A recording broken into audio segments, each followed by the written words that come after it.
Please take your seats in the Barbican Hall. The team's performance will begin in 10 minutes.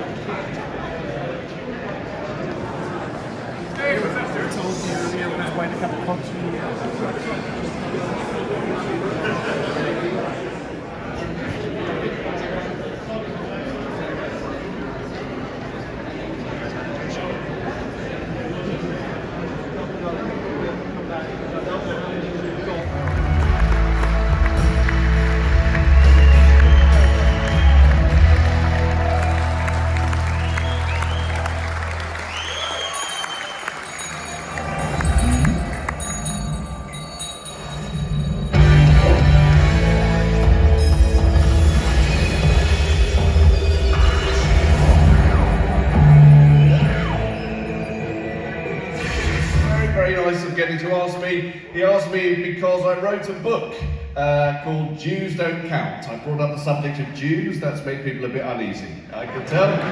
Don't worry about it, it's going to be okay. We are going to be talking about it a little bit. In case you're worried, some of you may know that I am Jewish. I actually, like Geddy, I had a very similar kind of upbringing in many ways. I went to a very Jewish Orthodox primary school. That's where I started my career in show business. I had one line, it's absolutely true, in the school play. It might be the most Jewish line anyone's ever had. It was seriously this, it was, "Well, Rabbi, you certainly do drive a hard bargain." Isn't it? It's the most Jewish line anyone's ever had.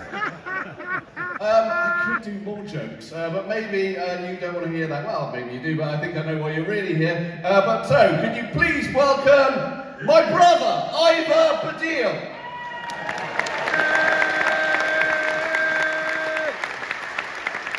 So good. I don't think I've ever seen a more disappointed audience. You should have been here when I came out. No, the reason that my brother is here is very specific.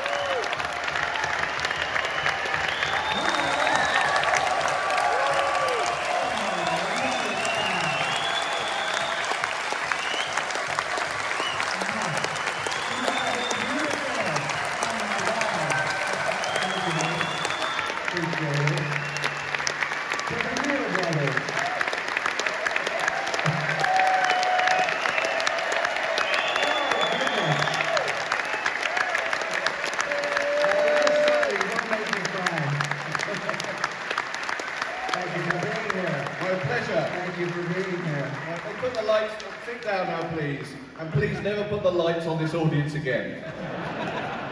They're all men of a very certain type, which we are as well, aren't we? We absolutely are. Songs in a sort of tenor soprano, or if you prefer, a soprano castrato style. I was a fan of guys with a higher range, like Stevie Marriott in The Small Faces and Humble Pie. Humble Pie's Live at the Fillmore was a hugely influential record to me and to most of my peers. I Don't Need No Doctor was a huge song to me, and you can hear its influence in my early singing in Rush. I would later often be compared to the great Robert Plant, and while he certainly pushed me into higher registers, I think a comparison with Marriott is a bit more accurate. He had a soulful voice with a strong vibrato, but he rocked. Soon, it was John Anderson's mellifluous singing that would affect me too. He had a high range, but his voice wasn't scratchy or abrasive. It was beautiful, soulful, and emotive, not unlike a schoolboy chorister. I really wanted to sing like that. Another singer who impressed me was Roger Hodgson on the early Supertramp records. And I liked both Paul Simon and Joni Mitchell a lot. Through the years, there were, of course, many others. I was a huge fan of Bjork later in life. No one would think to make that connection. But there are certain words I sing in Rush in a very Bjork-like manner. You'll have to find them for yourselves. I'm not pointing those out.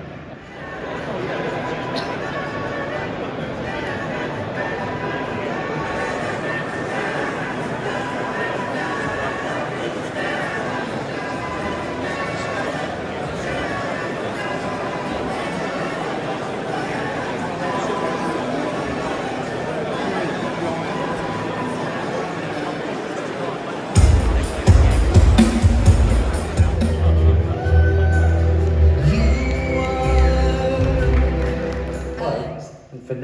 parties. When our buses and trucks pulled into Rockfield's ancient-looking farmhouse, surrounded by grazing sheep and cows, and we unloaded what was now an arsenal of guitars, percussion, and keyboards, it was truly like the circus had arrived. Fans often point to Alex's acoustic playing on A Farewell to Kings as evidence of his versatility. So this seems like a good moment to reflect on the man's talent. I know I'm biased, but I do think he's the most underrated guitarist in the rock pantheon.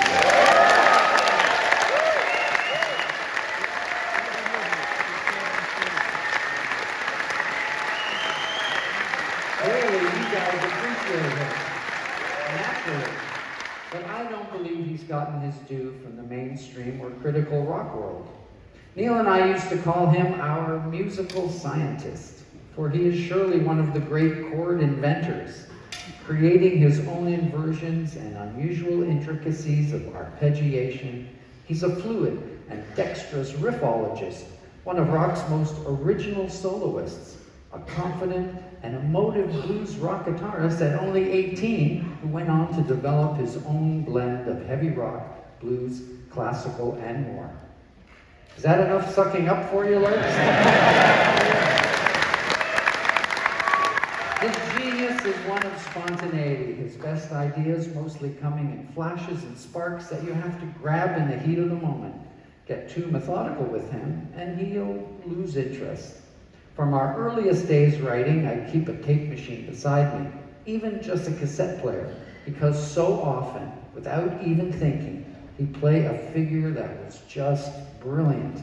And if I said, whoa, let's build a song around that, he'd have to have a listen back to painstakingly relearn the very thing he just played off the cuff. Knowing that about him, whenever we worked with a new producer or engineer, I'd sit right there in the control room during Alex's warm-ups and make sure the record button was on, lest they miss those happy accidents.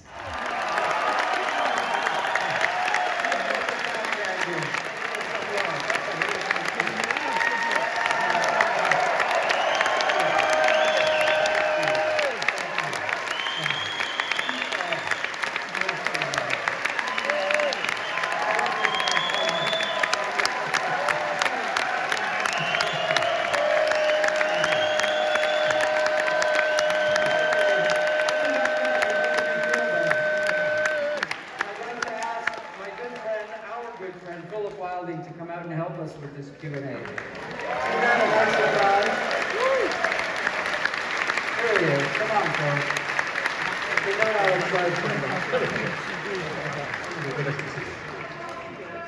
That's my friend Geddy. He came along to my show. Have a seat. Okay.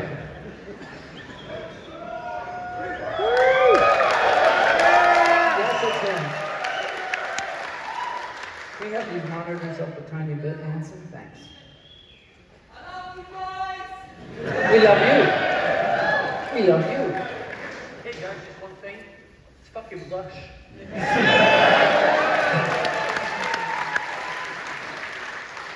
Right on.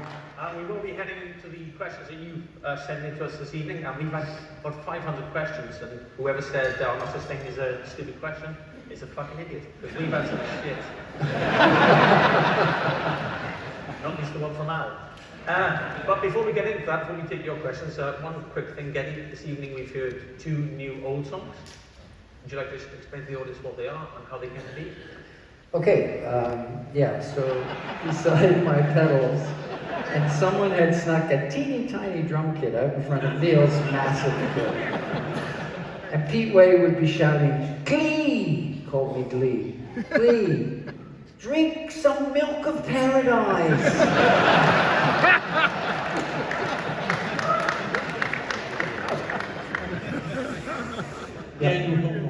So fashion icons, thank you, but I don't think so. I said I haven't been feeling very well for the last few years. I'd love to do one more tour because I don't know if I have many more in me. To which Neil responded, fuck.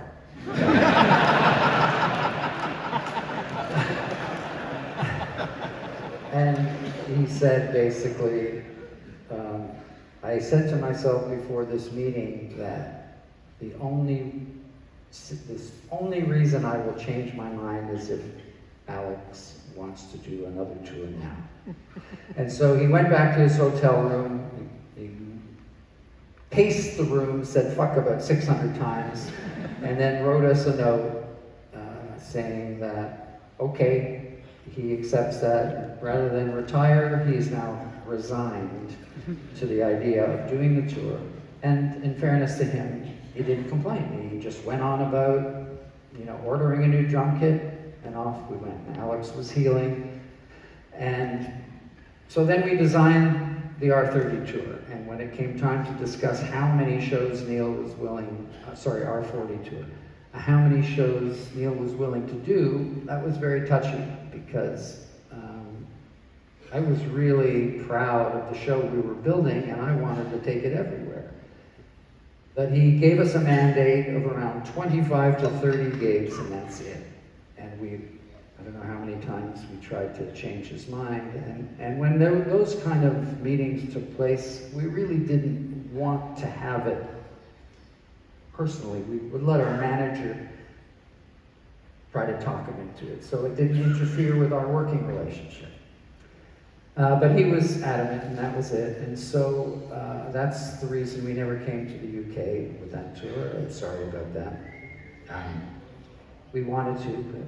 Yeah, we planned on coming to the UK at the end of the And American Europe tour. and Brazil, and he just wouldn't do any of that. So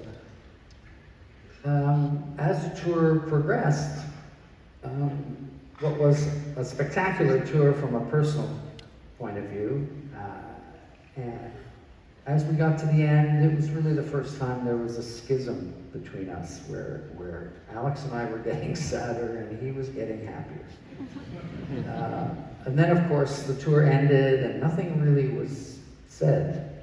We didn't really talk about that last night. It was a really weird atmosphere because we had an end of tour party, but we didn't feel like partying, And we didn't hear from him for a while, and then of course, finally we reached out and we had reconnected for a number of reasons.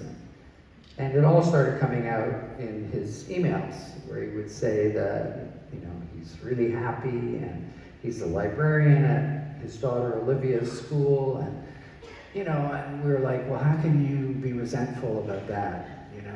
He has earned a second family, a second life, and so things were just starting to chill out, and we were being friendly again. And then, of course, less than a year later, he sent us a note that he had cancer. So More than a few people, but I remember that we were standing by a couch and with Josh Homme and Dave Grohl and Geddy and Paul came over with a big martini that he was drinking. margarita. And he said, "Well, I don't really know much about your band. You're really quite good. Are you on tour?" And Dad said, "No, Alex doesn't really want to tour anymore. We lost our drummer, and things have changed." "Oh no, you must go back on tour. Look at me, I'm 80, and I'm still on the road, playing 3 hours a night. You have to do it. You owe it. This is what we do. This is who we are." I said, "This is amazing." His exact quote is he quoted Ringo. Do you know what Ringo says? It's what we do.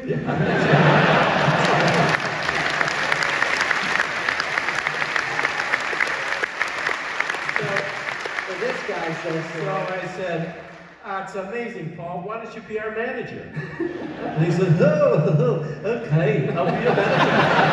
And then, like an idiot, they said, "And why don't you be our caterer?"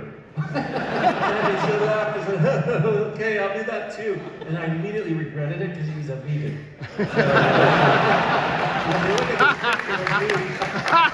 Here with this little sucking pig, you can see where I stand on that issue.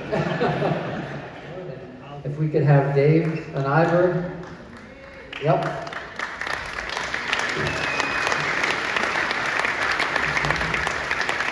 Welcome back. Okay, so we're going to stand here and try to leave some space between us so we don't block these good people out. And I'd like you all to stand and make some fucking noise.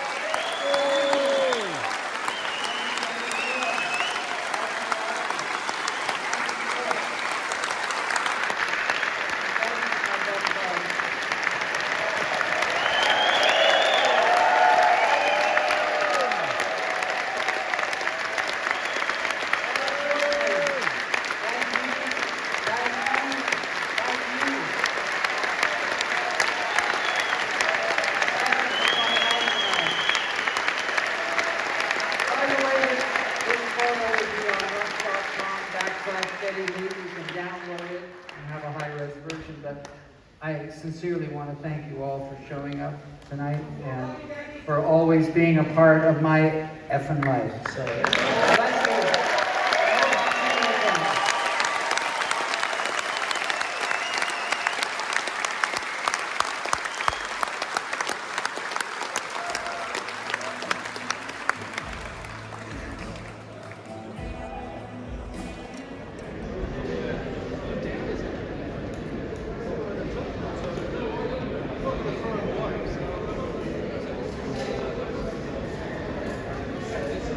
Yeah, I'll just move everything double.